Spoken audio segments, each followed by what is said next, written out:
Okay, here we are, and we are about to start. Today we are going to discuss the games between Liren and Gukesh, as well as discuss how this match affects the future of chess, at least in the nearby perspective. Okay, so let's first answer. Let me answer your question. When is my next over-the-board tournament? Well, I don't know actually, because I wanted to play in December, but it seems that there is no tournament for December that suit my needs with international master norm. So that's why I don't know. Maybe there will be one in January or February. At least their organizers told me that they will notify me once they have a schedule. Okay, so could I put the link of the page? Which link?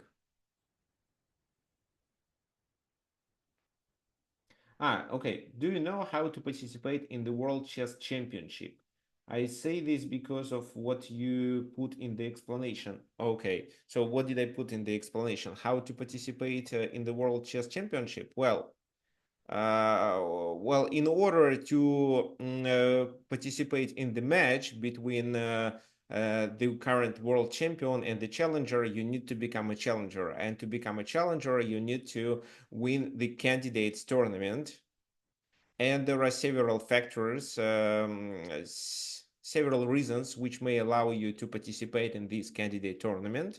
But, I think that people who are likely to participate in this candidate tournament are not going to attend my webinars because usually, because they are actually much stronger than me. But you can participate in World Rapid or Blitz Championship. Such event happens, Rapid and Blitz, yeah. So such event happens every year, and if it happens in your country, then you can talk to your chess federation president and suggest your and tell him that you would like to participate. Probably, usually a federation, a chess federation that conducts such an event has a right to put a few chess players. It's a kind of a wild card, and they can do it in several ways. First of all, they can allow youngsters, so for example, some very young prodigies to participate, even if they do not perform well, even if they are much weaker than the average player of such a tournament. Or there can be the second way to participate. You can pay money, and it costs a lot and still participate. But usually it's only allowed for chess players who belong to the federation that conducts this event. So, for example, when I was visiting as a spectator um, World Blitz Rapid and Blitz Championship in Kazakhstan. I saw a lot of weak Kazakh players in the tournament. However, they were not, according to the regulations, were not allowed to participate, but they did participate because their chess federation allowed them and they could use these wildcard slots.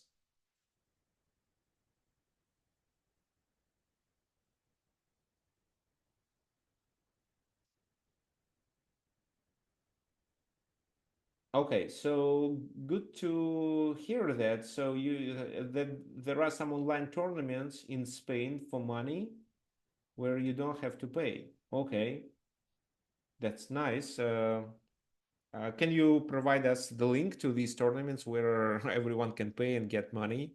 Well, I'm not sure I'm going to participate because usually there are so many strong players and there is no chance to get a prize. And of course, because it's online, there are a lot of cheaters.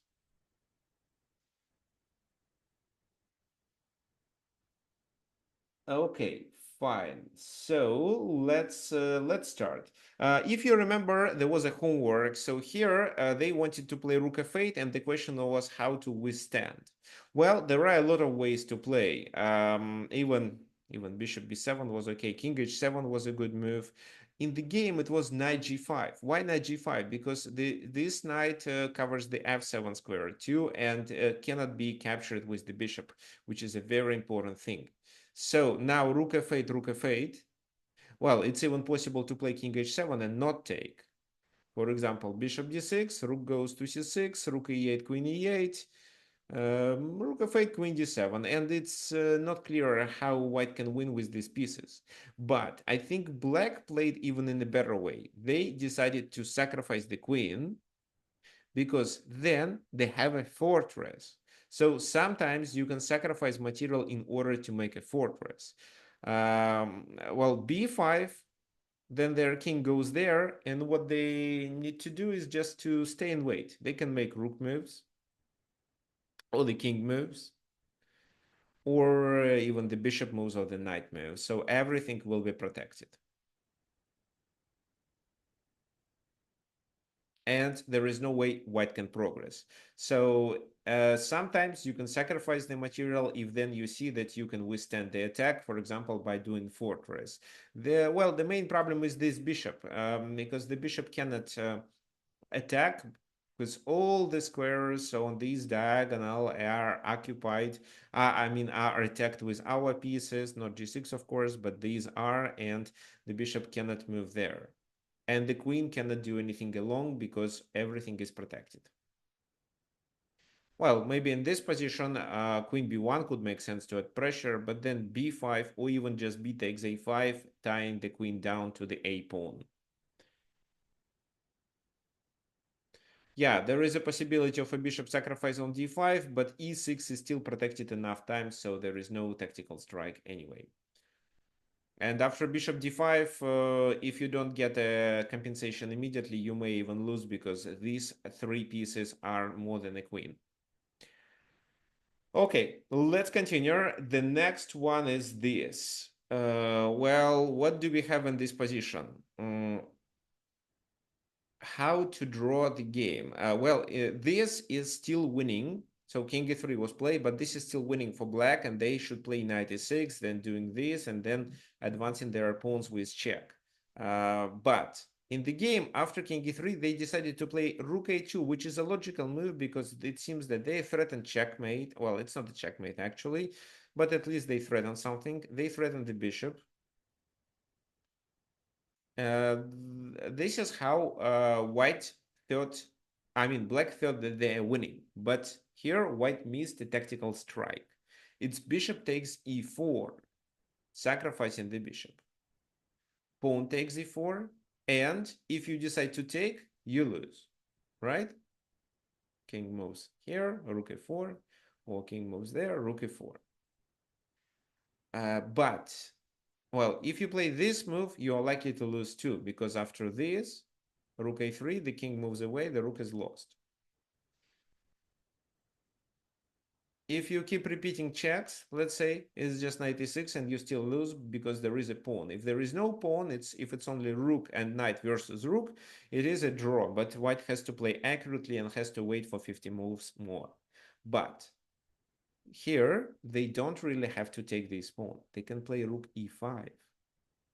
And after king takes e5, it is a stalemate.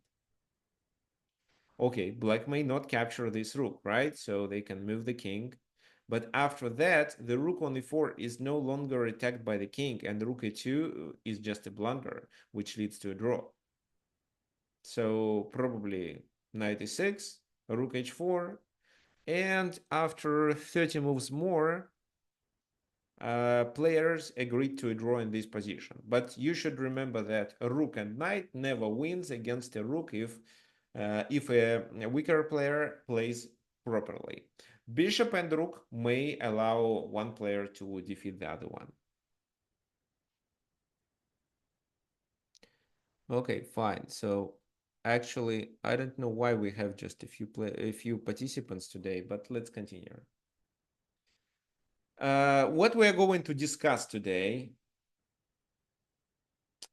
We are going to discuss the games between Gukesh and Liren. So we will quickly go through the boring ones, and but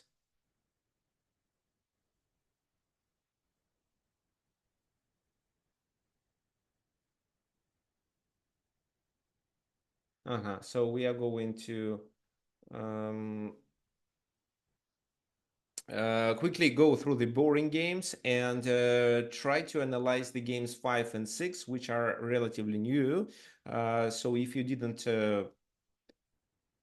watch them, and if you don't have time to follow this match, then this webinar is a good opportunity for you to get familiar what is going on in this match, and well, you probably can evaluate chances. I actually think that um,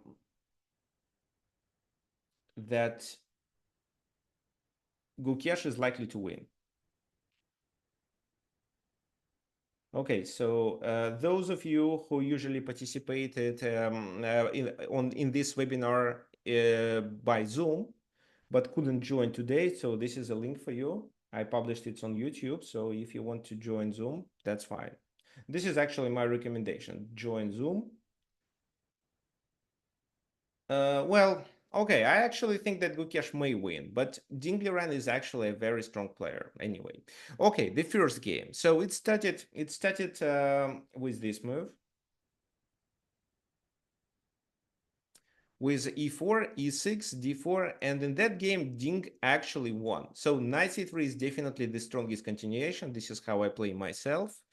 Well, this is quite a famous variation. It's well, Stanitz variation. So another move is this. This is a Rubinstein variation. And Rubinstein is known as a way for black to draw the game. But there is no chance to play for a win in such a case. It's either white wins or it's a draw. But knight f6, this is what may allow players to play for three results. So white can win, most likely it can be a draw, or black can win. In that game, it was black. So knight fd7, here knight c2, which is quite uncommon and is not considered to be dangerous for black. Well, I myself play this, and bishop e3 trying to control the d4 square. So this is probably the most competitive line. But knight ce2, and what does it mean? When a grandmaster in a world championship match plays this, I mean, not a popular move, then he brought the attention of people all over the world to this exact variation. And since this moment, they are analyzing it. For example, if Gukesh did win this game, people would consider this line to be a good one and would start playing knight c2. Same situation happened when Magnus Carlsen was playing against Fabiano Caruana, and Fabiano was playing Sveshnikov Sicilian, and Magnus played knight d5. After that, knight d5 became the main move because Magnus played perfectly well. Here, with knight c to e2, it's unlikely to happen because black wins. But now, the modern tendency will change, and people who didn't like this move, I mean, who didn't like this variation and didn't like this position for black, will now get more opportunities how to defeat. And probably the white players are likely to change their repertoire from knight c2 to just ordinary knight f3. Okay, so anyway, both lines are playable until you reach 2400. After that, you have to think. I think actually it's still playable. But usually with white pieces, we prefer to play for a win. So what's the main idea of this variation? The main idea is to be able to build a pawn chain. So a5 was a kind of, it's not a novelty, but this is a relatively rare move. So typically it's this, or it's bishop e7. Uh, with the idea to undermine the center. Here, a5, it's a very nice idea, and if such position appears in other games, a5 is more likely to be played because people are watching, they're following what happens in the World Chess Championship match. And if they see that this idea worked well and a5 here worked well, they are likely to use it. Okay, yeah, thanks for letting me know. He spent 30 minutes here. Probably he was guessing. Well, he was not guessing. He was choosing which move to play. Or maybe he just want Gukesh to realize that Ding is not well prepared. Maybe he just wanted to demonstrate that he's not prepared. So that's why he plays a5 occasionally, but he doesn't play. He doesn't know what to play then. But it seems to me that Ding here was prepared. And Ding is actually not a French defense player at all. He plays it occasionally. However, his second, Richard Rappert, is a French defense player. So probably it was Rappert who suggested playing French. Okay, so knight f3, a4. Well, it's a good move too. Bishop a3. G4. Well, typically G4 is what we have to play with the idea of doing F5. And what that was absolutely right. But it didn't work so well against this strategy, against A5, A4, and the pressure here. So Queen A5, well, the idea is obvious, to pin and at a certain moment to capture on D4. However, such a move, well, to play a3 also, then capture. But the way that Ding played it didn't work perfectly. So bishop g2, he played a3. That was definitely a mistake because after b3, what's the purpose? Maybe he wanted this, but then it's b4 first, and one of the knight goes there. Well, which knight? I think this knight, because this knight has to protect there. For example, after queen goes there, well, actually it's fine. You can take with a queen, and c3 is protected. I do play a similar position. Let me show you. So f4, c5, knight f3, knight c3, bishop e3, queen b6. This is the most popular move. It's not considered to be a good move, but it's popular. Knight a4, queen a5, c3, he takes. The pawn is pinned. I have to play b4, queen goes back, and then I take here. Usually here black reacts with this, then I play a3. A takes b4, a takes b4. So what do we have? Both bishops are restricted. One, the light squared one with a pawn on a6, the dark squared one with the pawn on b4, and it's really hard for black to find moves while white has a clear plan. So bishop d3, a rook lift and attack, also g4 f5 or just f5 immediately. Also, even such ideas like knight b5 and invasion on the queen side are playable. So, but the position that Ding got was better. So bishop e3, uh, bishop e3, and bishop e7 and queen a5. So it was better. Because the pawn was already on a3. We will continue with this analysis a little later, but first of all, I would like to talk about g4. So typically, it's d takes c5 here. So d takes c5, castle, and they use the d4 square in order to improve one of their knights. Then bishop d3. Well, you may ask me, Victor, what's the purpose of this bishop move they just take? Yes, in French defense they can take, but this bishop isn't as good as the enemy knight. So because the enemy bishop, light squared bishop, is really bad, we can allow them to exchange the knight for the bishop, and it's still fine. Okay, so g4. Well, a common move, but it seems that White was completely unprepared for this variation. He knew that g4, a5 are most common ideas, but he didn't knew the right moment to play them. So queen a5, bishop g2, a3. Well, a3 shows that Ding either forgets or blunders. In this position, b5 should be played with b4 idea. For example, d takes c5, and he doesn't take back immediately, but pushes b4. So knight goes there, And let's say bishop b7 defending everything, c5 is under attack. So what may happen after that? Take, knight d4. Well, it's fine. There is a check here, first of all. Well, and you can also take. So if you take, they take. Check. If bishop f2, it's no. If bishop f2, it's I think bishop. Well, c2 works, but I like this move too. And after that, queen c5. So if they want to save the knight, they are likely to play this move. But then c takes b2. And looks like this bishop is not really doing much, but the rook is tied down for the pawn. So it's a bishop for two pawns, but it seems that because the pawn is already on b2 and is already protected, black is better. So b5 is the main plan, and this is what Dink had to remember if he decided to play this exact variation. But I think he wasn't well prepared for knight c2 variation.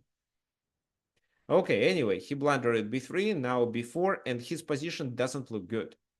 Well, comparing to my variation, the pawn is already on a3, and it's a kind of achievement for black, but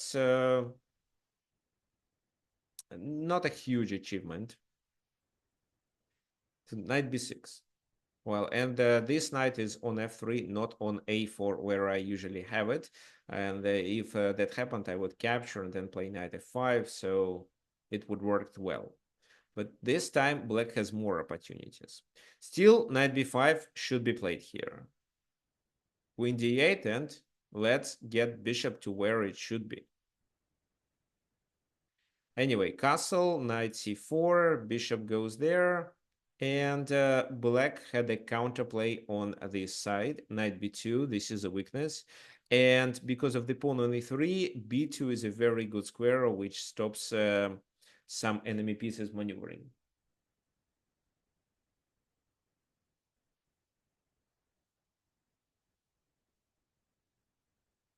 Okay, so thanks.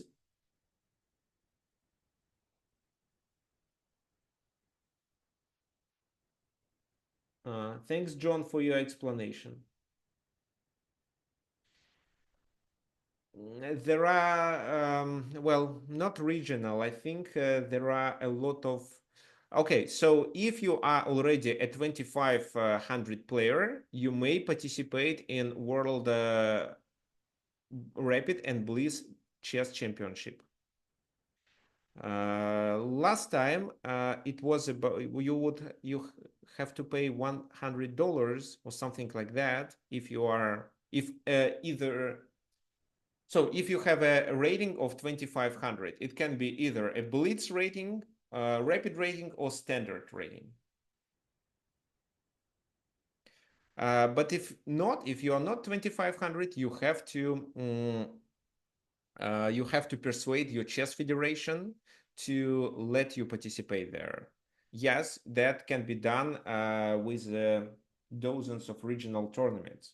And they are not online, of course. They are over the board. You have to learn how to play over the board. And, well, no, if you play online, you usually do not qualify for any over the board achievements or trophies.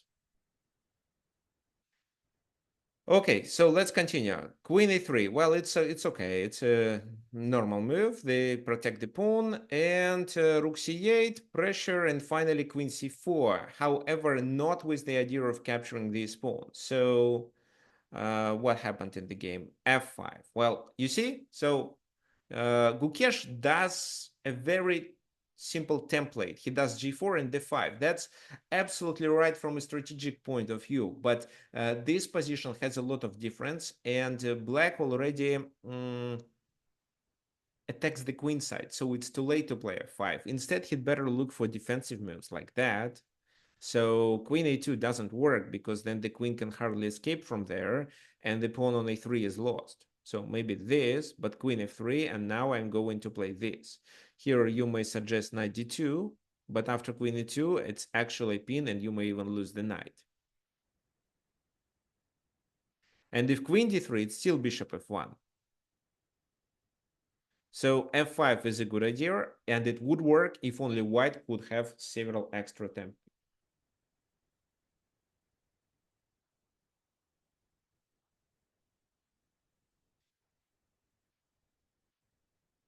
Okay, so bishop c1 and not queen a2 in this position. Again, if queen a2 this time, it's f6. F6, so, well, so if the bishop goes there, it's even knight f5. Take e6. How does it work? Well, then after g takes f5, it is a pin, and the king is exposed because it's not castled yet. For example, this. Then take here, they take, we take here. Well, can they play anything else? No, they cannot defend it. So bishop goes there, and e7 works because after bishop e7, just double, and they have to defend like that, but this provides white with a counterplay. So queen e2 was a mistake. Instead, it was queen d3, queen e1, and bishop g5. Now white is in the trouble. So rook c2, the rook is protected. However, queen can go to c4 and then capture there.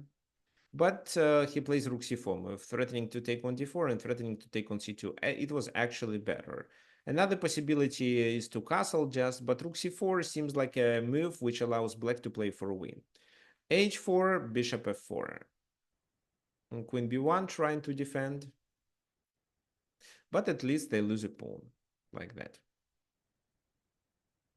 Yeah, so that was the key idea, that this pawn supports the knight there, and the knight does prevents a lot of things that white can do.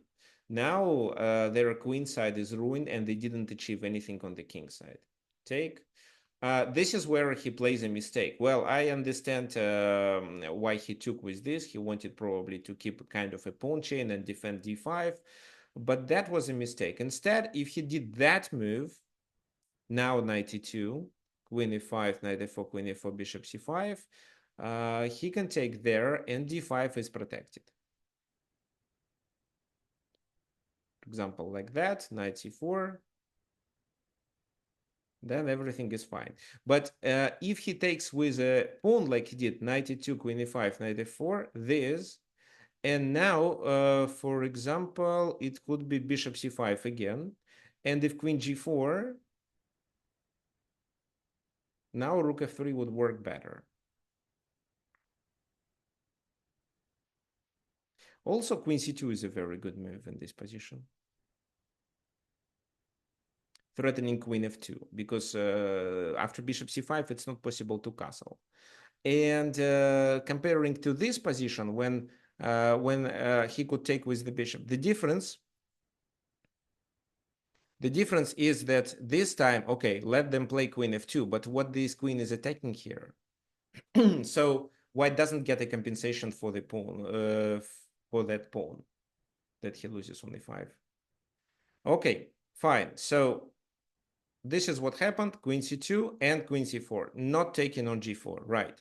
Because once he takes on g4, it's bishop c5 and queen f2. So queen c4 is the best. And then this game no longer deserves our attention because it's completely winning for black. So there was an exchange.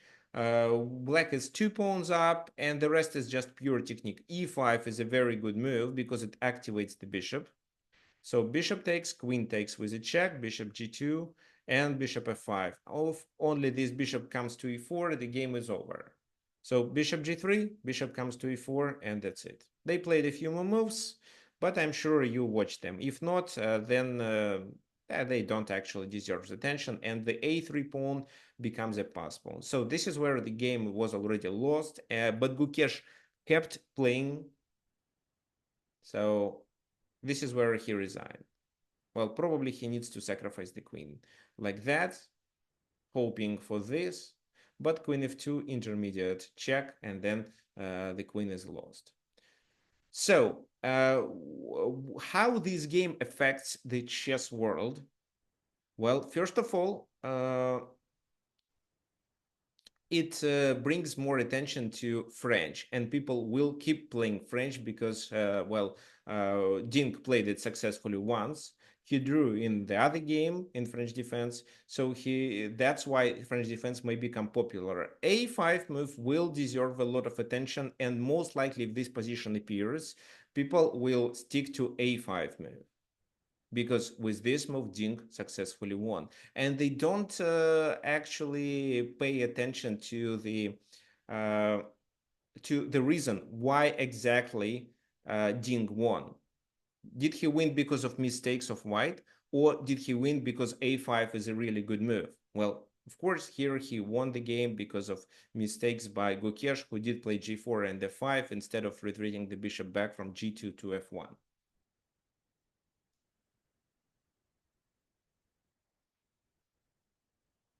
Okay, fine. The second example, the second game, the game ended in a draw. So this game was actually boring. That's why we are not going to focus on it a lot. Here I play c3 and then I play bishop g5, and I think it's more interesting to play because there are a lot of specific lines where black may initiate the attack on the king. White has some queen side attack and some counterplay in the center. Anyway, knight c3. So knight c3, a6. It's a useful move. The bishop may escape. a4. Another useful move for the bishop to get escape to a2 in case of knight a5, for example. Right now, knight a5 is not a threat because e5 pawn is under attack. So d6. Now knight a5 becomes a threat. So bishop g5 is still interesting. But I do not prefer to combine this idea with the knight being already on c3, because this knight is very often required on d2 to protect another knight on f3, because they can do the same, bishop g4. Castle, h6, now bishop is not coming there. Okay, the question for you guys, what's your opinion regarding h3 in this position? Such a move wasn't played, but what do you think? Is it a good move or not?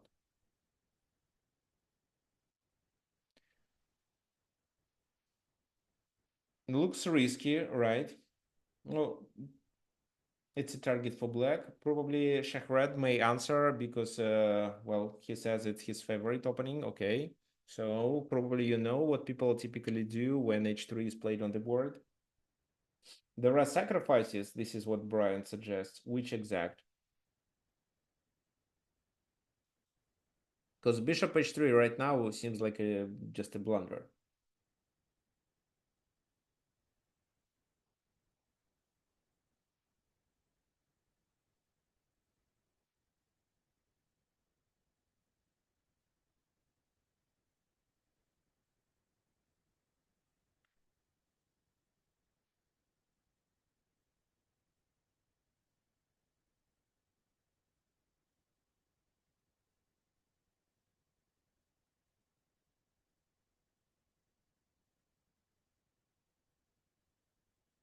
Okay, so castle queenside and then attack.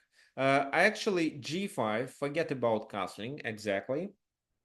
G4, and then it opens the G file. So what you should remember is that you shouldn't play H3 if you see that your opponent is not castled. If he is castled, then H3 is fine, because then G4, G5 doesn't allow him to take advantage of the open file and attack your king. So bishop E3, a very specific move. One important thing to remember is that in the World Chess Championship match, chess players are, well, they both are trying to play for a win, actually. Not in every game, but in most of their games, they are trying to play for a win. And what they are doing is to try and to get imbalanced positions in order to make it more complicated, even if it's slightly worse. But because of better understanding of this imbalanced position, they may have some chances to play for a win, to confuse their opponents. So bishop e3, bishop e6. Well, what can I say? I would love to see the knight there. White played a5, which is a very specific move too. It does make sense because it grabs space, but at the same time, there are a lot of nuances. This move actually doesn't work because of knight d5. And then what? So how do you play? If you cannot take with a knight, right? So you can take with a bishop, but then it's d4. And the knight is required to control the center. For example, d takes, knight takes, and if knight takes there, then what? Can we take with a bishop? Maybe with a queen too? Yeah, this knight is kind of restricted, so this pawn is doesn't actually even matter. Okay, so if knight a5, then just c3 works, right? But before doing c3, let's do this. Let's say queen takes, bishop takes, queen takes, or pawn takes, doesn't matter, and then c3, because if the bishop moves, we can capture there. Fine, let's continue. So bishop c4, d takes c4, castle. Yeah, we can fork the bishop and knight. Castle. Yeah, actually, that was a good point. So, well, I thought that actually, instead of doing this move, it was better just to take on e3.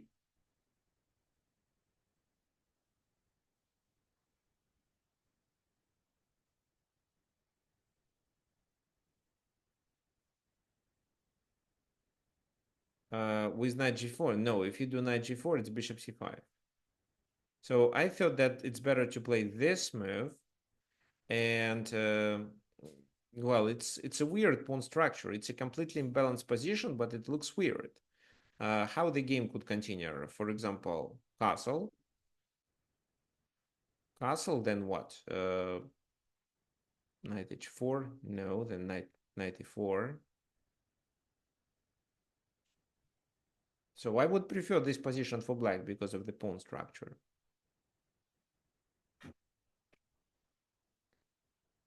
Uh, there is one more idea. So knight b8, let's say, then it's c5, undermining the pawn on e5, undermining the pawn on d6 in order to capture the e5. But, well, in my opinion, the control over these and these files do not provide white with a full compensation for such a terrible pawn structure. Maybe Gukesh had some other ideas in mind. So b3, well, white seems to be better, but just very little, and he was unable to realize this advantage. So this rook takes because the other rook has to protect on the a5. Well, the knight cannot take because of this. Well, rook c1. Well, how white is better in this position if they have to play such moves? Knight d4. Well, a rook lift with the idea to double could make sense. But it seems that here both players already agreed to a draw. I mean, they were ready to draw the game. None of them had any advantage, and the position became simple. Well, not simple for us, for example, but simple for such strong grandmasters like Ding and Gukesh Viewer.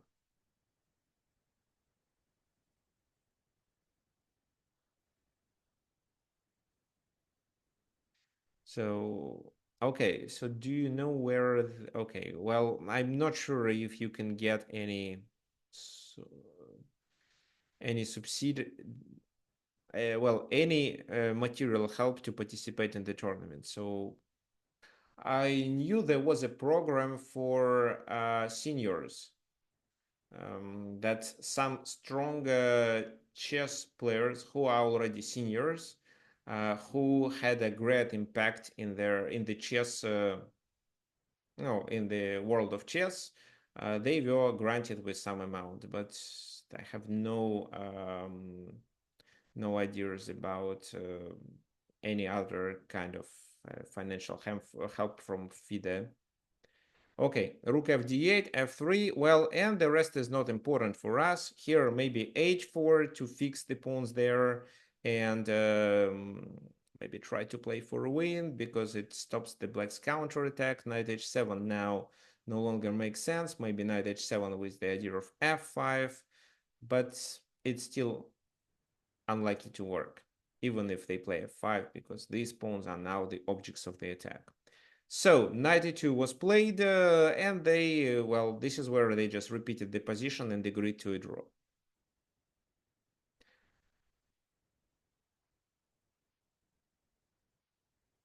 No, no, of course. Seniors, I consider it people over 55.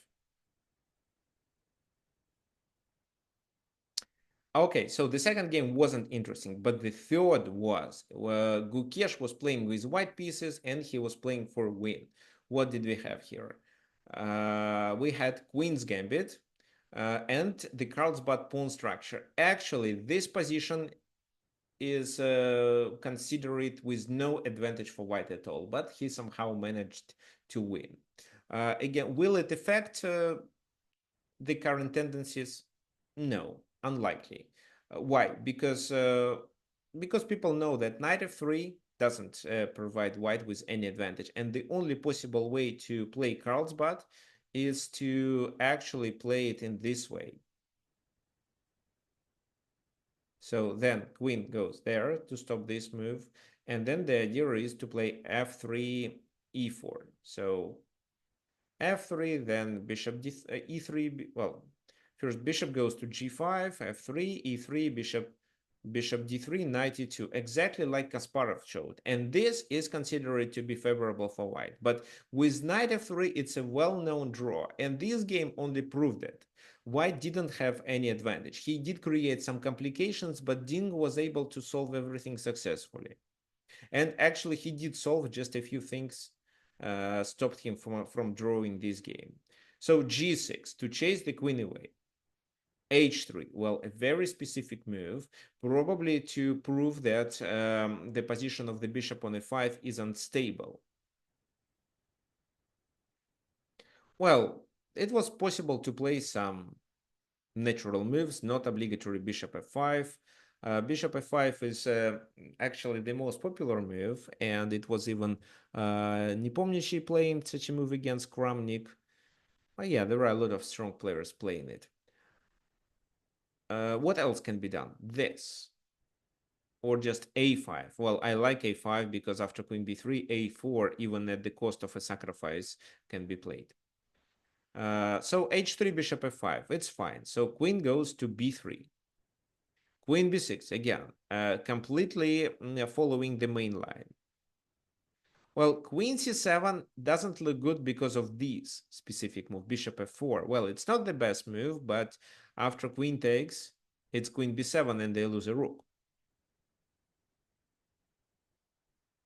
However, black could have some compensation, for example, in this variation. And if you take on e8, it's queen c7 and the queen is trapped. So develop your bishop, castle, and move the knight out to be able to attack the enemy queen with your rook here. So queen b6 is very common. So g4.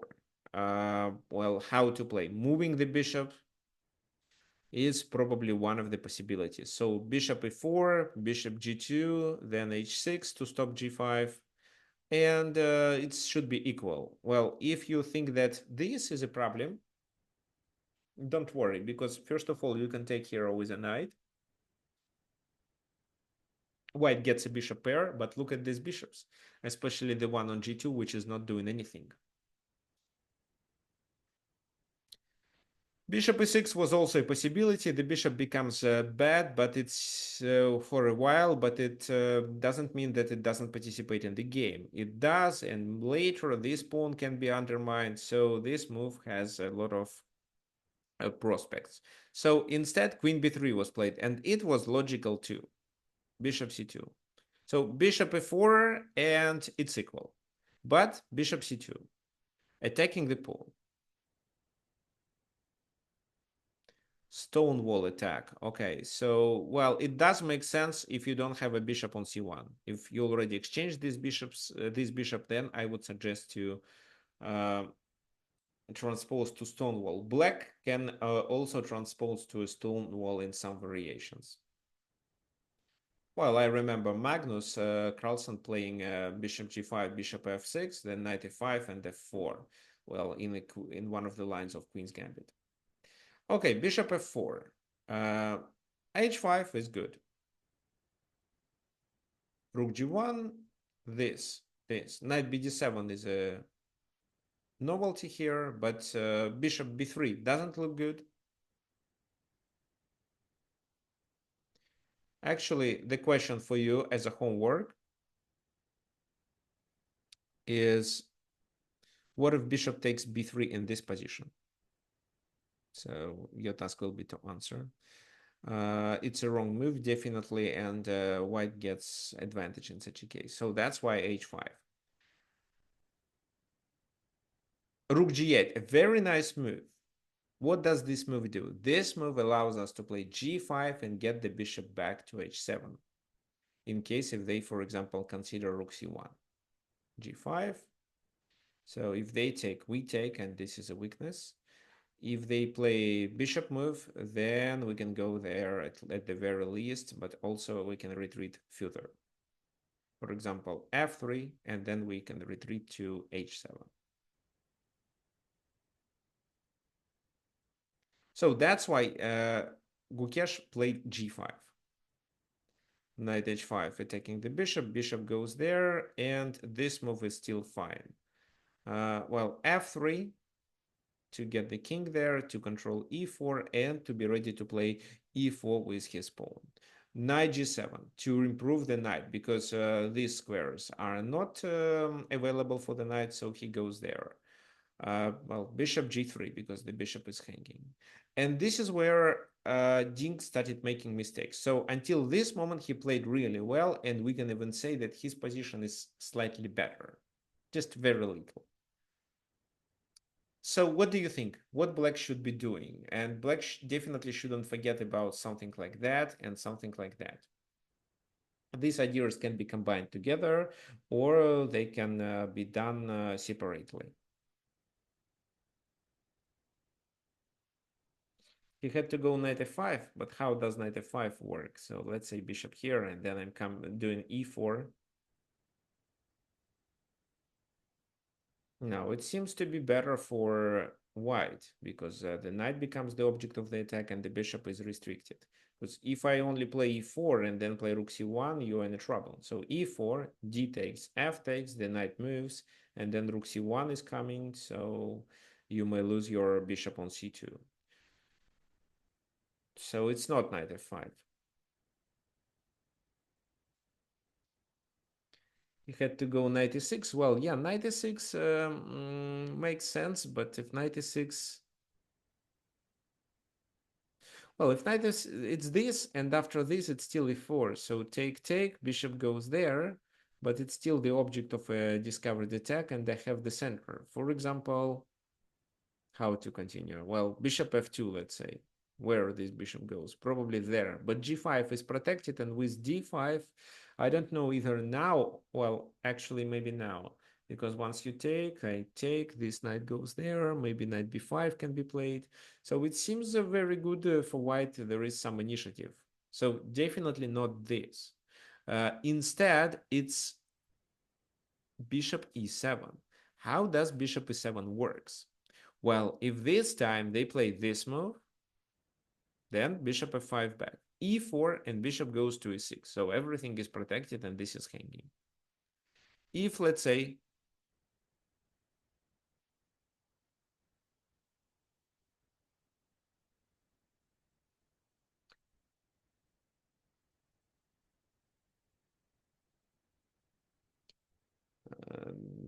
okay, so yeah, it's bishop e7. So what happens then? Well, bishop e7, rook c1 doesn't work. Maybe e4 to close this bishop works. If so, it's bishop g5. And then what? If now rook c1, trying to trap it, it's bishop takes d2, king takes d2, and the bishop escapes. And after this move, instead of just taking, you can play there. So you already won a pawn, so you can sacrifice here. But look at how your pieces are located now. You have two bishops in open position, and you can always capture on g3.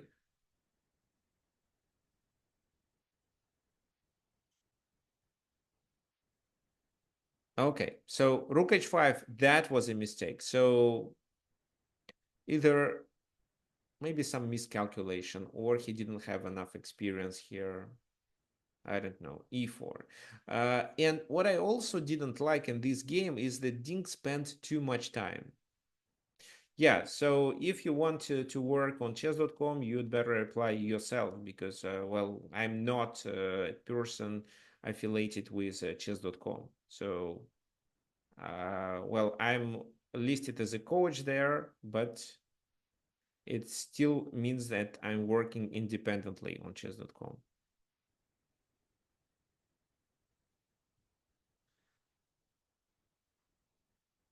Okay. Mm, and also you have to be eligible to work for chess.com. I don't know if they accept Europeans. They definitely accept Americans and Canadians.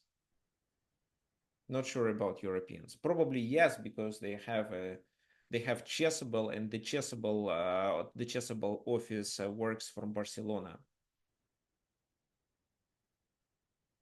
No, I don't have such a person to talk about it. I don't have such contacts. Okay. Well, you just have to apply, and if you suit to one of these jobs, then they will respond. So d takes e4, that was a mistake. Knight e6 would help. If rook c1, it's knight d4. However, after bishop f2, it's hanging, and this is hanging too. But instead, bishop c5. So if now bishop takes, it's bishop takes there, and the rook is under attack. If rook g2, let's say, then there was a tactical strike with knight f3, and then this pinning. So knight takes, pawn takes, and there would be a compensation. So f6, and there are too many pawns for the bishop. Most likely that would offer a draw for black, but instead he played d takes e4, which was a weak move, and only then he played knight e6. So rook c1, he did this, and so, well, this time he cannot take on a4 already because he took already on e4. And well, he in the previous variation, he could sacrifice the knight on f3 and then take on e4. This time there is no purpose of knight f3 at all. So bishop g7 and knight e2, exchanging the knight, trying to trap the bishop. The knight is under attack, so knight b3, but he loses a piece. Well, in this position, there is nothing they can do to save. He loses a piece. After that, the game is over. So the only way to avoid it, even with this weird move rook h5, was to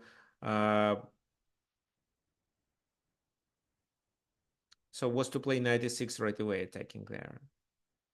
And after rook c1, knight d4, this, and the key idea here is to sacrifice on f3, and then take on e4, escaping with a bishop. So, but after this and this, there is no sacrifice on f3, and the whole idea doesn't make sense. Then the bishop is trapped on c2. So only because of that, Dink lost the game. Again, the rest is not important. It's just a pure technique. Here, Dink was very low on time and quickly lost.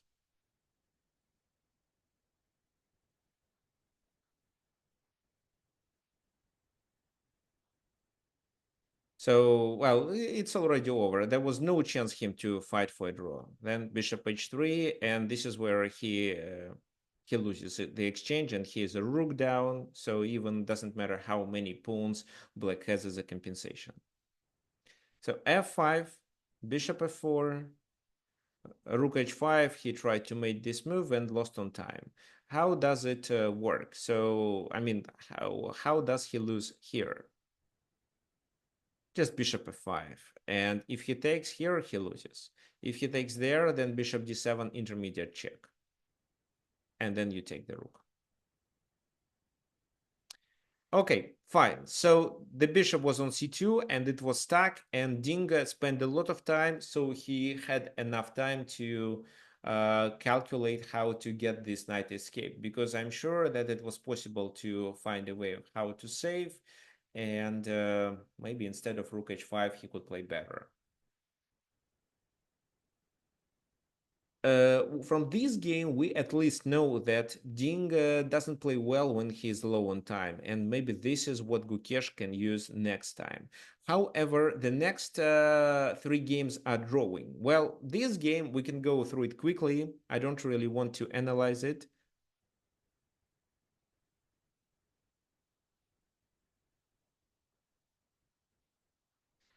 Bishop a3 was a very nice idea. Well, what's the purpose of this move? Most chess players would react with this, and after bishop f8, king f8, they would lose their castling privilege. But you can play knight bd7 and take on f8 with a knight. This exactly happened, after which the position becomes equal. Maybe black is maybe black lags a little with their development, but it's still fine. So knight c3. What I did like from this game is only this move, b4. Why b4 is so important? Here, white has flexible pawns on e3 and d2, and this pawn can go to d3 if needed. It may be needed in order to control the e4 square to prevent any counterplay like that. So if the pawn was already on d4, then knight e4 would be a very nice idea. One knight goes to e4, the other knight supports it, and white has almost no ideas of how to play for a win. Here, the key idea is to locate the knight on d4 and try to invade the enemy camp to f5 mainly. And because of that, because white wanted to make the position of the knight on d4 stable, they played b4 to prevent c5. So c6, knight d4, and queen b3. Knight goes to e5, a4. a5 would deserve attention. But I think Gukesh didn't want to play it because he didn't want to make this a weakness. Actually, here is c5, knight f3, take, and d4, it's a bit unclear. But b7 is a problematic pawn. That's why black probably didn't play a5. So it's hard to evaluate the consequences of this move. So rook c8, a5, fine. So why a5? To be able to play a6 at a certain moment, or just to grab space. b6, knight f3. Instead of this move, bishop a6 would deserve attention. Rook c7, f4, knight moves there, and maybe something like that. These pieces look weird, right? So this knight doesn't have prospects. The bishop is a bad bishop. It's not attacking anything. And c6 is a weakness. That was a chance for white to play for a win. But looks like he completely missed it, and I'm sure he didn't even take it into account. So he played this, which exchanged pieces and allowed black to play d4. So d4 is a very important move. If e takes d4 and queen takes d4, what can you say about the position?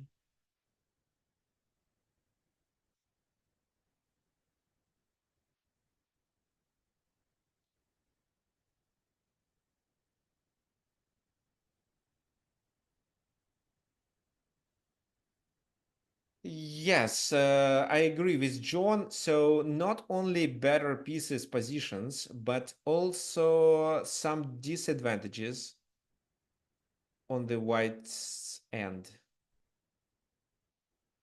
So the d2 is a main disadvantage. Typically, it's gonna be an isolated pawn, and usually when the pawn is on d4, it provides the player who has it with some activity with his pieces.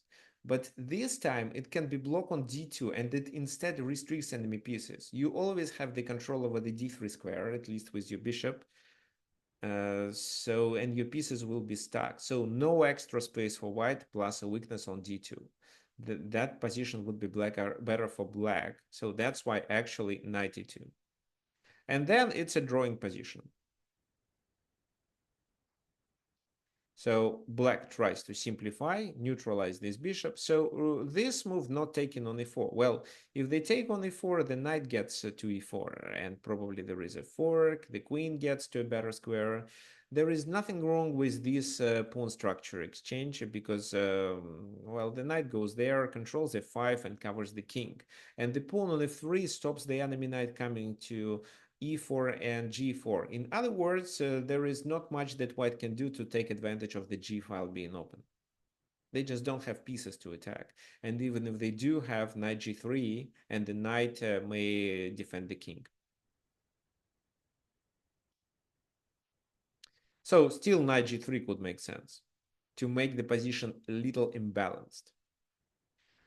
Instead, they dried the position. They draw the position out. So exchanged minor pieces, exchanged the knights. The position became absolutely drawing. H3 in escape square, C5, and then after the exchange of the pawns, well, it's a passed pawn, but it's so easy to make a blockade of this pawn with rook c4, so that's why there is nothing to talk about. It's time to agree to a draw in this exact position, but correct me if I'm mistaken, it seems that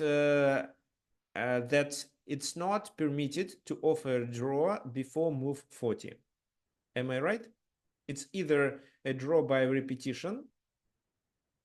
Yeah, it should be a draw by repetition if it's the game under 40 moves. Because usually this rule is applied in such matches. I didn't check the reglement of this or the regulations of this exact World Championship match, but I think the draw is not allowed to be offered within the first 40 moves. Okay, so this is where both players agreed to a draw already, but they made a few more moves and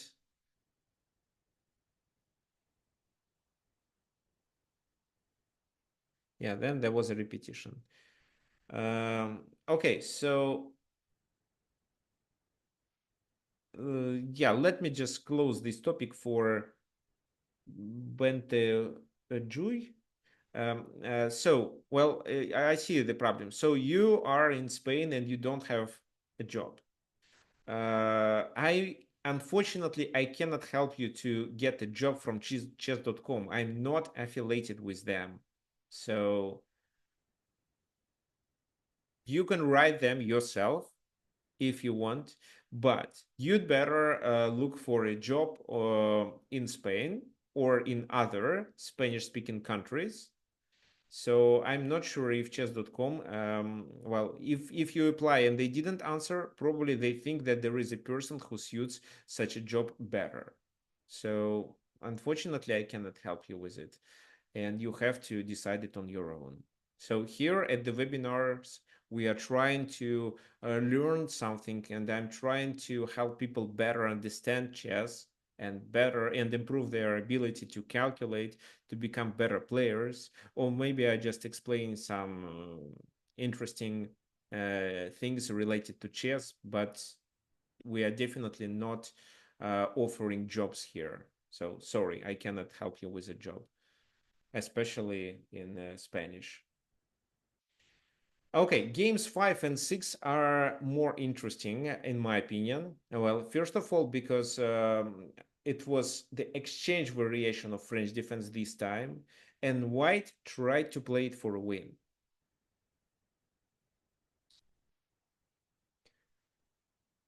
Because it's well, I was a French defense player with black pieces when I was younger, and I hated when white exchanged because it was very hard to play for a win. This is a very drawing position. But well, if black wants to play for a win, probably they have to do bishop d6 knight e7 plan with the ability of bishop f5 to be played. So knight f6, bishop d3, and c5. Well, some of my students played for white, and there is a chance to play for a win with bishop d3 in some variations. But again, if black knows it, if black plays properly, they can equalize. But anyway, the task is to get the position imbalanced. So if you see that this is the position with symmetrical pawn structure and you want to play for a win, what you can do? If it's a Russian game, for example, you usually have several or one or several extra tempi, and you use this tempi to develop some initiative. This position, in this position, you don't have actually extra tempi. You have only one tempo. And then your task is to make the position more imbalanced so that your opponent can get confused.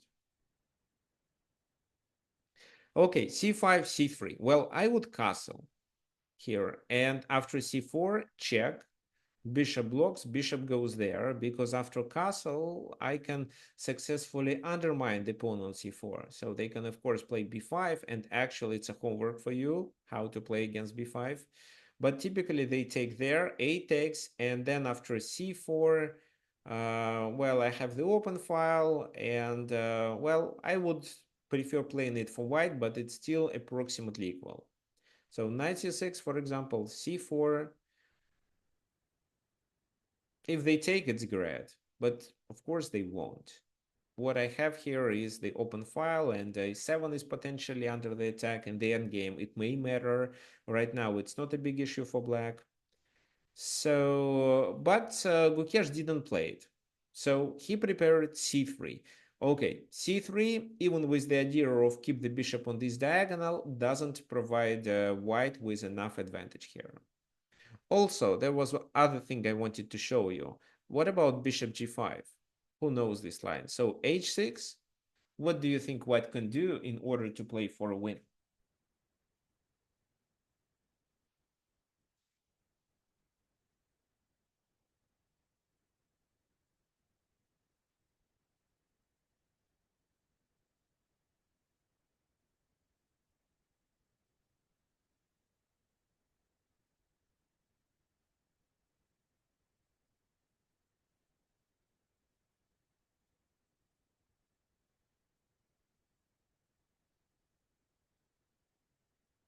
Okay, yeah, queen e2.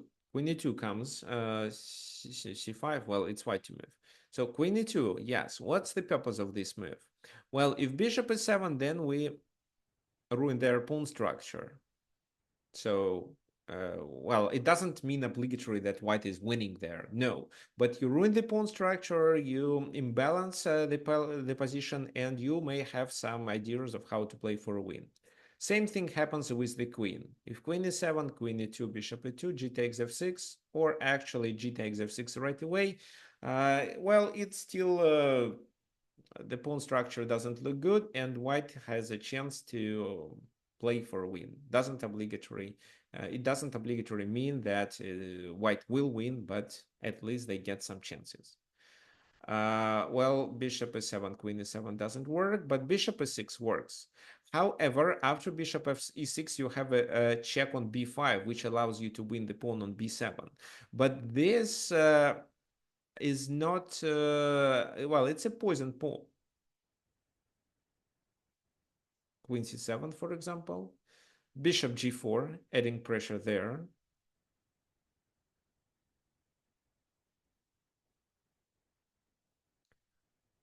Actually, what about this move? Oh, it's simply bishop d6. I just forgot that it's protected. And after this, there is a check, and then bishop takes queen. So bishop e2, bishop d6, queen takes three extra pawns already. But castle, knight c3, and actually this position doesn't look good, knight b6, because what?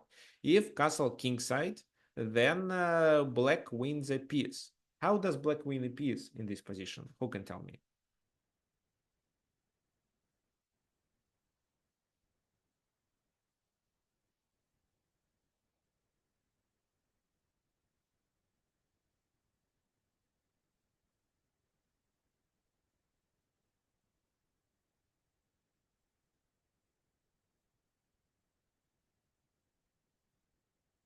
What do you mean c5? It's black to move. How black wins a piece in this position? So 95, I don't see the point. Well, it's actually, yeah, it's still black to move.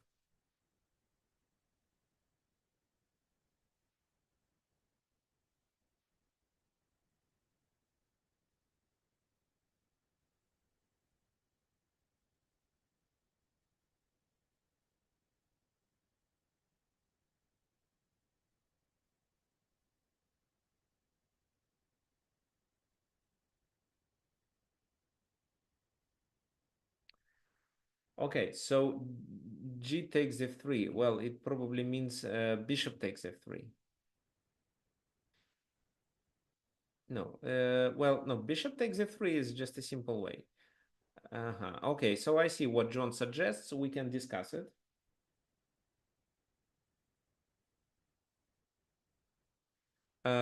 Bishop takes f3 and queen f4. And then in order to save, they have to play this move. Because trying something like that to let the king escape, it's likely to be a blunder. So rook, yeah, rook just here. No, then g3, queen f3, rook takes e8, rook takes e8, queen b6. No, no, no, no, no. Okay, rook e1, then it's queen h2, king f1, check, king e2, and well, and then rook e8. And after this move, it's a check on f4, and then the rook is lost. Yeah, because this bishop still protects on b8. Okay, so that simple way. If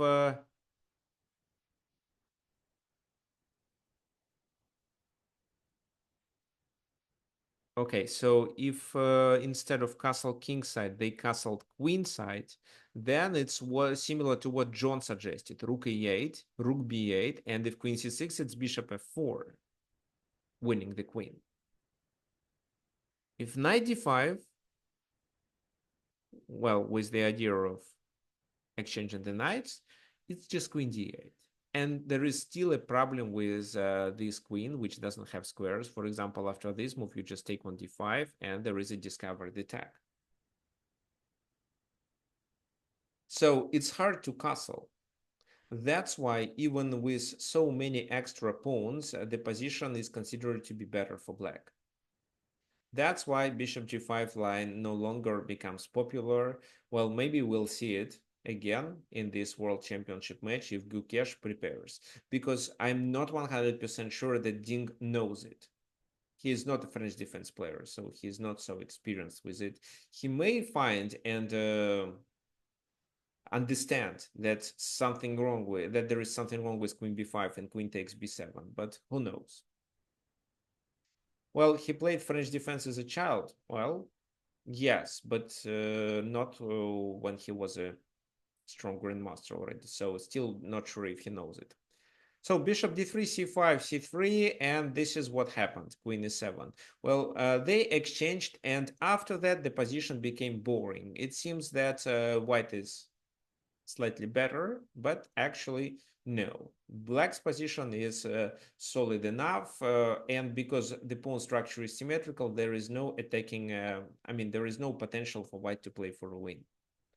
Well, b3 would provide him with such a potential. So b3, bishop e6, not b5, because b5 can be undermined with a4. But bishop e6. Bishop e6, take, take, and maybe here white would have better chances. Castle, rook e8, rook e1, so the king is still on the e file, but white has no development. Bishop g5, knight bd7, knight bd2. Uh, yeah, knight h4, knight f5. So knight h4 could provoke g6, and then with g3 and improving the knight, maybe to e3 actually, there was a possibility to pressure d5. At least a very, very small chance to create problems. But after knight bd2, it seems so obvious. So I have no ideas why Gukesh chose the exchange variation of French defense if he didn't create any problems. Oh, g4. Okay, nice move actually.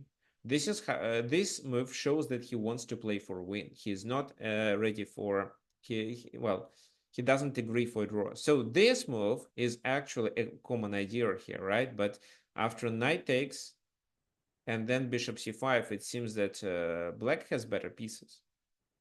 Because g5 can be played. Knight f4 is coming. Maybe just knight f1 and knight e3 could make sense. g4. Okay, knight f4. Bishop g3. He creates a pin. This and g5 to ruin the pawn structure. Well, actually, it ruins his own pawn structure. And knight h3 doesn't work. So if knight h3, king f1, then let's say bishop takes. Here, what do you think white should do? If they take the bishop back, it's just knight takes g5, and it seems black wins the pawn. Is there a compensation? Or maybe white should play something else?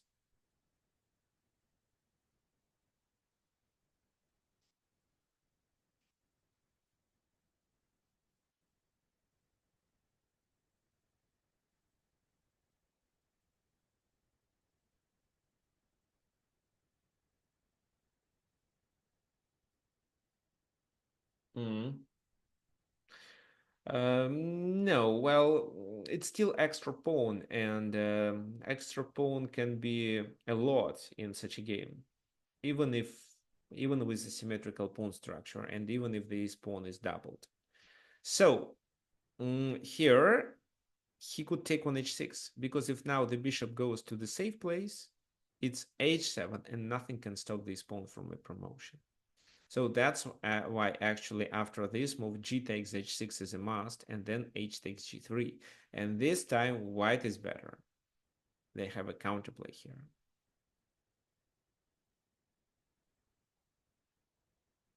So that's why knight h3 didn't work. So he just simply took on g5. Knight takes g5, bishop d7, knight goes there to go to e5. He later did it. Bishop takes, pawn takes, the knight is hanging now, and it goes to d3. Well, what was the purpose of that? So I also think that Ding Liren was playing for a win too, and he wanted that position with bishops of opposite color. Now we need to swap the knights off, and c4 is a very good square to do it, because b3 to stop knight c4 makes this a serious weakness. That's why f3, knight c4, and after this exchange, white has a pass pawn on d3, but of course, if the rooks are exchanged, it's a complete draw. So rook e4, this is the critical moment of the game. There was a possibility for Ding to play for a win, mainly because of his pawn structure, because the pawn is on d3. d2 means rook d4, and he doesn't get any achievements because of that move. So what would you suggest?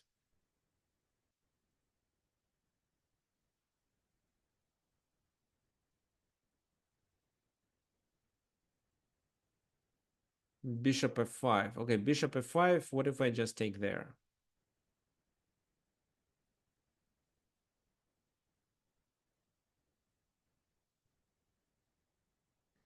d2. Okay. Bishop f5. I take there. You go d2. I play this move. So rook d8 is not possible. So probably in this position, you have to play rook d8 first.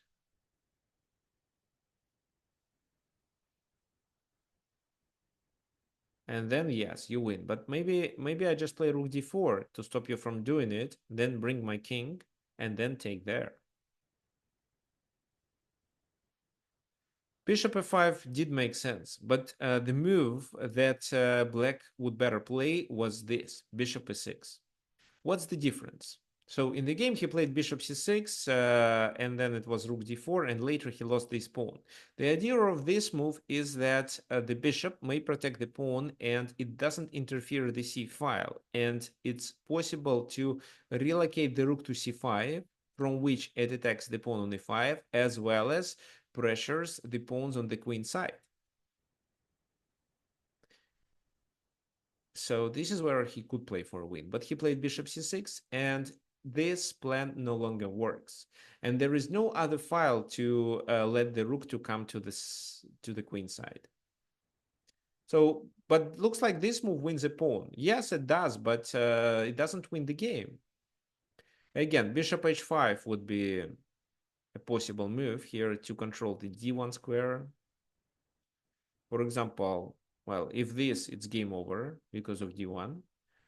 If this, then b5 supporting, b3, rook c8, and maybe, well, it's still a draw, but maybe if white makes several mistakes, black could win. But after bishop c6, it's just a dead draw.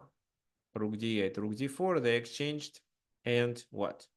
So the number of pawns is equal. We have bishops of opposite color, so no chances. They played a few more moves, repeated the position. Even without a pawn, it's still a draw because of this blockade. That's it. So this is the game that Dink actually could win. If only he came up with that plan of bishop e6 and rook c5, rook c8, rook c5. So this is the critical moment. If only bishop e6 in this position and this plan, which not only protects the pawn but allows to attack these two, he could have real chances to win. Well, so it seems that he is not so good with French, and because he doesn't have experience playing it in the top level, he doesn't know some of the typical ideas. But good news is that Gukesh is not as experienced in French defense too, so that's why um, they are in equal situation. Well, we'll see. I'm sure there will be some not drawing games in the nearest future.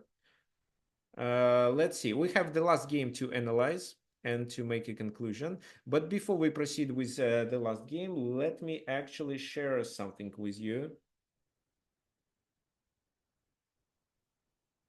So finally, I'm glad to share that we are about to start our group lessons. So we'll master chess tactics and strategy. Finally, everything is working. We decided to change the date. So we're starting from the 9th of uh, December. So this is the link for you. There will be 24 lessons. Each lesson is 1 hour and 30 minutes. They are live, but if you miss it, you get a recording and the homework. So the date we start is the 9th of December. And yeah, this is the plan. If you want to check, so this is what I'm going to explain on these two classes per week. So in these two classes, for example, I'll be talking about forcing moves, about some decision-making process, and also about pieces coordination, and so on. So these are the topics we are going to cover. I'm your coach and pricing, so you can enroll right now. If you click here, so there are two options to pay the whole amount. It's $220. It's a little discount. If you pay the whole amount immediately, you can use PayPal or credit card. If here it's 79, So it's 3 months. It's written 2, but it's 3 months. Here you can only pay by your credit or debit card. Everything works, so you may enroll it, and we are going to start on Monday, not tomorrow, but on the week after, the 9th of December. It will be Zoom meetings where I'm going to share the screen and explain following the topic. All materials for the first few lessons are already prepared. For the first 6, I think. The rest I'm going to prepare during the process, because it takes 3 months, and this is mainly for chess players under 1700. So it's definitely helpful for players from 12 to 15, but any player from 1000 to 1700 will benefit of these courses, of these group lessons, I mean. They're gonna be in the form of webinars, plus the recording, homework, some discussion. Maybe some of your games will be analyzed too, in order to learn by mistakes, or, for example, see very good examples of how you got better pieces coordination and so on. Okay, so this is one thing. The second thing, again, if you want to support my webinars, there is still an option to do it by clicking this link, and by clicking this donated button. So the link is here. Again, it's a very simple process. You click the button, you enter the amount that you want to donate, and click PayPal. So, then enter your account. So you see it's in Spanish because I'm in Argentina. You enter your PayPal account, and then the money are automatically delivered to my PayPal account. Fine. So this and this. So I'm glad to see everyone in our group lessons. So this is what I wanted to start several years ago, but only now I think we can do it. And well, I have time for group classes, and I'm sure I have a lot of knowledge that I can share with you, and you can become a better chess player.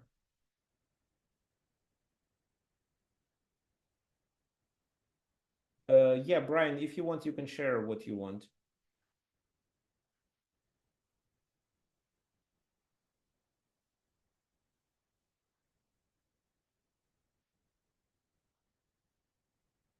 Okay, let me take a look at your questions. So, what do we have here?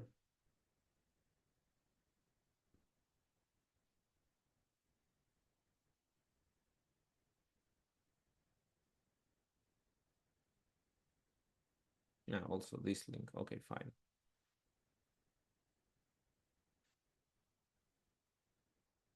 Okay. Brian shares a nice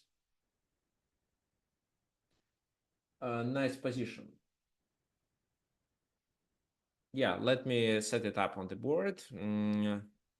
Sorry, guys, for a little off top, but I'm sure you'll find it very interesting. Rook h5. Let me set it on the board. A5. Yeah, guys, if you have anything else to share, you're welcome. If I find it somehow related to our topic today, or at least interesting, I will put it on the board. So a6, white to move, white plays and wins. Yeah, maybe we can do a warm-up puzzle, have a game which I found very interesting. Yes, you can share, but let's actually do it next class. So email me to tricksofchess@gmail.com with a PGN, and with some explanation why you think that this is an interesting game. So white to move, what do you think?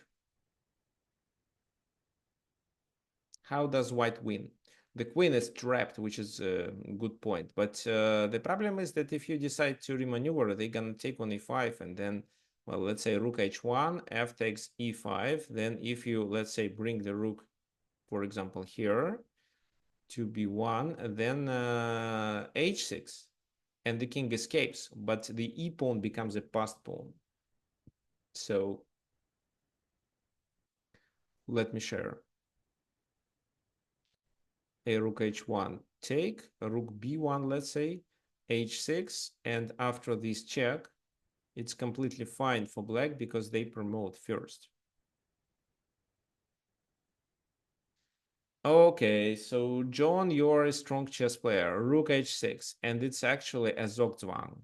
Because what they can do, e takes f6 is coming. They have to play with this pawn because this is the only piece that can move. For example, they take, you do that, and then you promote with a checkmate. There is nothing they can do. You h5, check. Oops. Sorry. I didn't mean to promote to a knight. First f6 to chase the king away, and then how do we play here? Let's decide. G takes h5. No, it's actually already a draw. I missed something. Oh, yeah, in this position. So you don't have to play f7 first. You have to play this move. Why this? Because it stops king g6. So after, let's say, well, they still have no moves, h6, f7, and then f8. And, well, let's say king h7, it's f8, queen takes, king takes, and now it's just a winning position you promote. If they play king g7, then f6, and the king is forced to go there, and then f8. So the queens are exchanged anyway. So rook h6 works. If they don't take it, it's basically the same. Take and f7 coming. Fine. So the last game, the game ended in a draw. Dinka was playing with white pieces against Gukesh, and the game started with d4. So they had knight f3, they had f4, now it's d4. And London system. So e6, well, c5. So my recommendation, play c5 here. I have a course on Chessable about how to defeat London system in, well, this concrete position. This is where I offer c5 to keep the opportunity for the bishop to get developed. So this course has so high ratings. So it's 4-6 or 4-8. It's a very high. So people like it. This is, well, in my opinion, this is the best way to play against London system. And some of these ideas are used by top grandmasters. The main expert is Matthias Blubaum, the German grandmaster.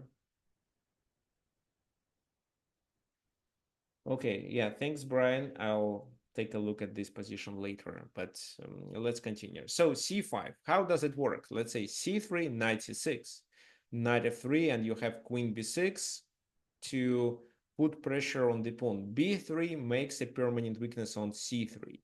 Doing queen b3 move means c4, and then after the queen exchange, we have the plan of advancing the pawn to b4. We have the a file.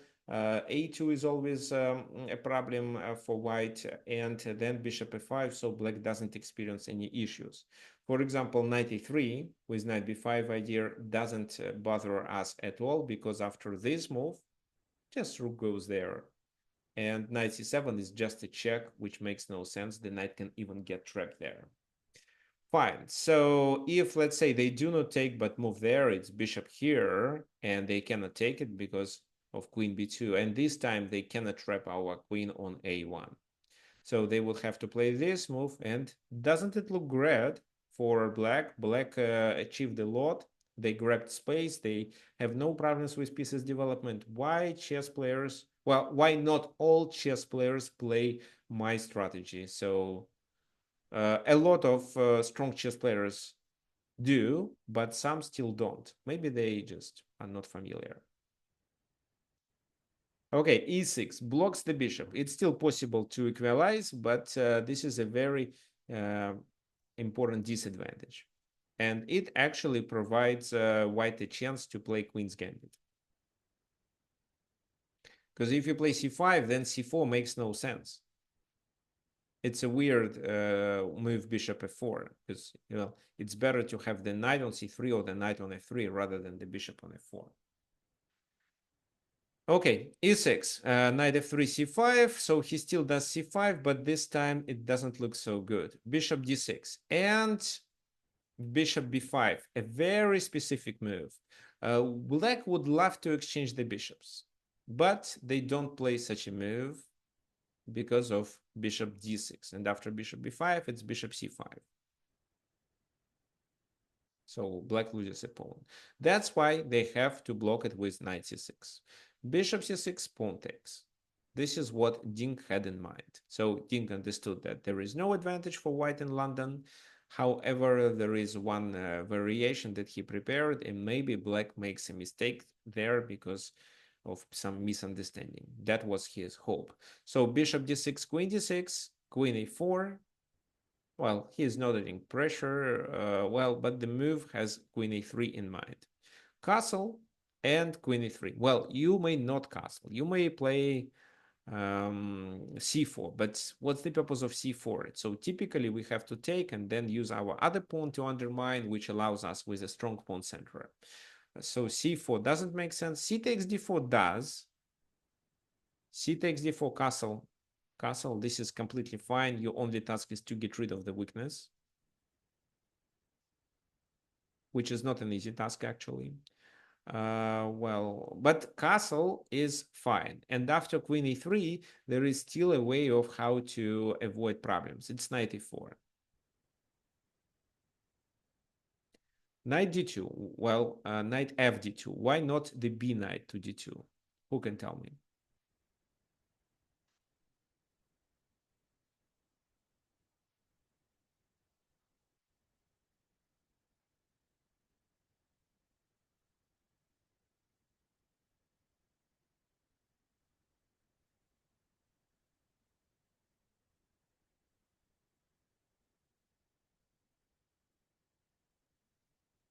C takes d4, right. The queen is under attack, so there is no knight to take, and nobody wants to take with a pawn on a3. So queen d6, knight takes d6, c takes d4, and this position looks fine. So c6 is still a weakness, but instead there is a counterplay.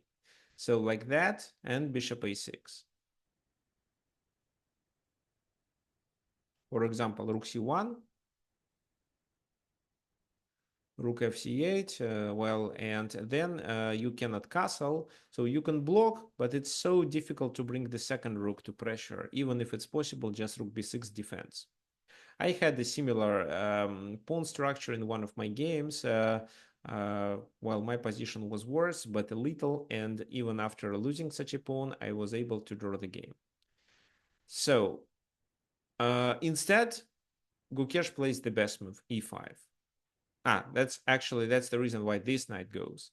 And Gukesh plays the best move, e5. Knight e4, d takes e4. He sacrifices the pawn, but has a counterplay here with queen g6. How can you defend the pawn? Well, this is not playable. This makes sense, but still is not playable because of this move.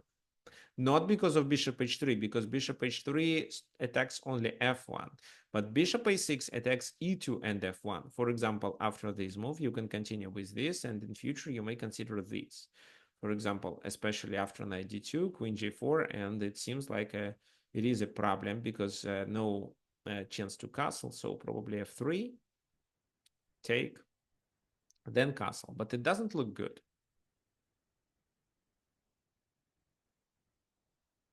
So rook f8 at the very least. Okay, fine. So g3 would be a mistake. That's why this pawn has to be sacrificed.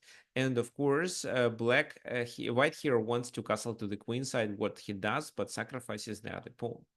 D takes a5, rook b8.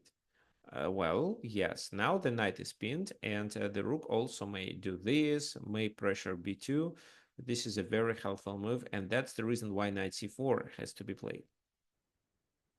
defending there and preparing rook d2. So black has the material is equal here, but black has some initiative, and white has to prevent the black's activity here. Bishop e6, rook d2, queen f3, and rook e1 defending there. Well, what do you think black should do in this position? And did you watch this game? Maybe you remember the move that was played.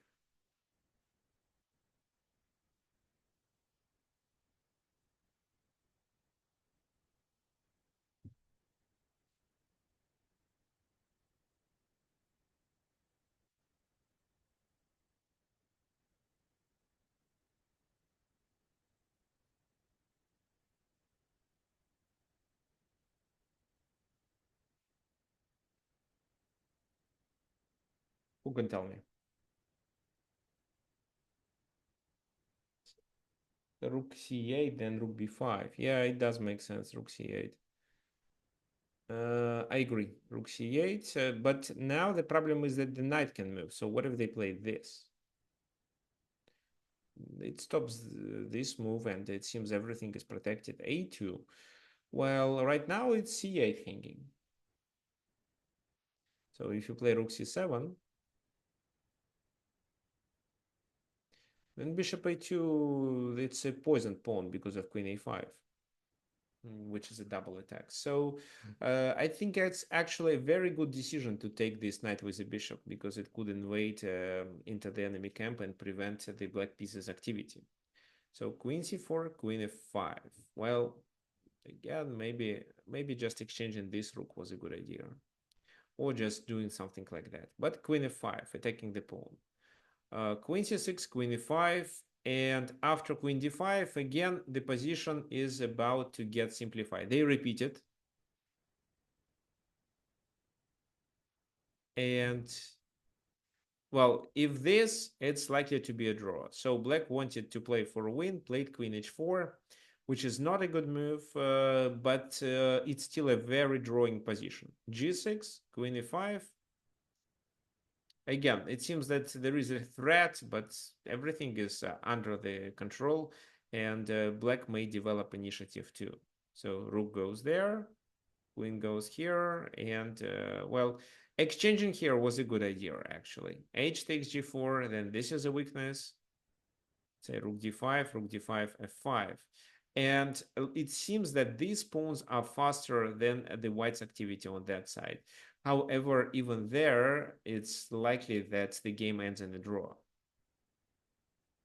Anyway, so queen h5 was played, queen f4. Well, now it's under attack. Some counterplay to take on h2. This, queen f3 defending on e4. King c2, well, they exchanged, and well, this is a drawing position. With two rooks, it's very hard to play for a win if you don't have any other material advantage. h4, e3, and well, white is slightly worse, but their position has enough drawing potential. They cannot move this rook because of e2. So h5, g takes h5, rook d5, trying to attack there, but this rook has to stay. h4, rook f5, and yeah, king g7 was played. This is a critical moment of the game. So white doesn't have any winning chances, and their task here is only to draw the game. Why? Let me show you. For example, if white decides, let's say, to promote a4, then it's king h6, so let's say a5, then it's h3. And the problem is that this move means that e2 and the pawn is promoted. So maybe rook g5 can be played, but then it's rook e3 can be played. So it's protected. There is no way to deliver a checkmate.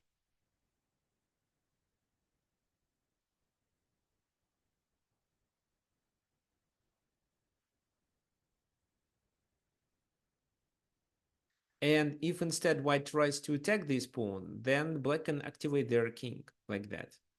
And if this rook is tied down, so here they have some winning chances. That's why what white should do is to repeat the position, which did happen in the game, and that's why the game ended in a draw. So it was just a repetition. And if, let's say, the king goes to h6, it's still a draw. So rook f6. Oh, it's actually a win. It's rook g5 mate. No, the king h6 would be a mistake. So king h8 was a must, and this is how the game ended in a draw.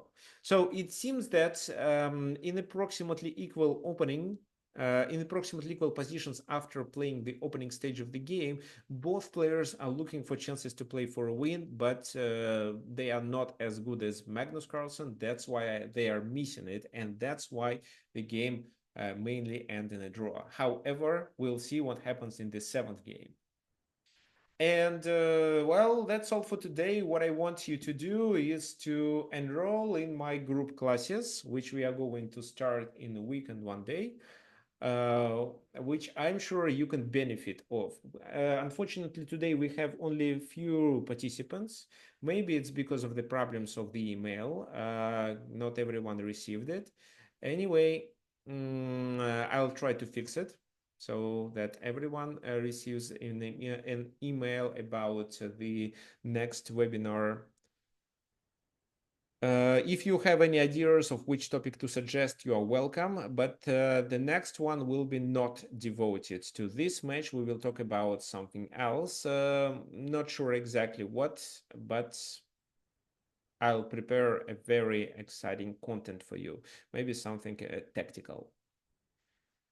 Fine. So we are done for today. That's all. That's all. Do you have any questions?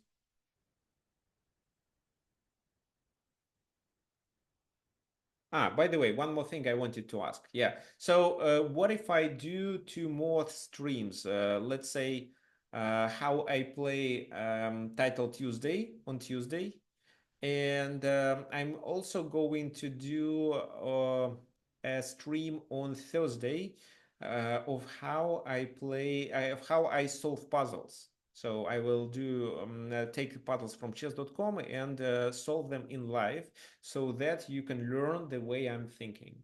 So if you are interested in it, please let me know. If you want, I can send you a reminder, and if you're ready, you can join. Not sure that we need a Zoom meeting for that, but we can just do it through Twitch, for example.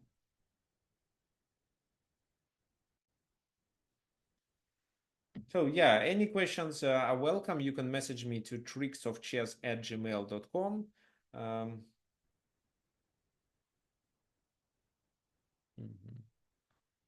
mhm. So I will let you know about future streams, but if there is nothing else planned, we meet next Sunday, same time. See you then. Bye bye.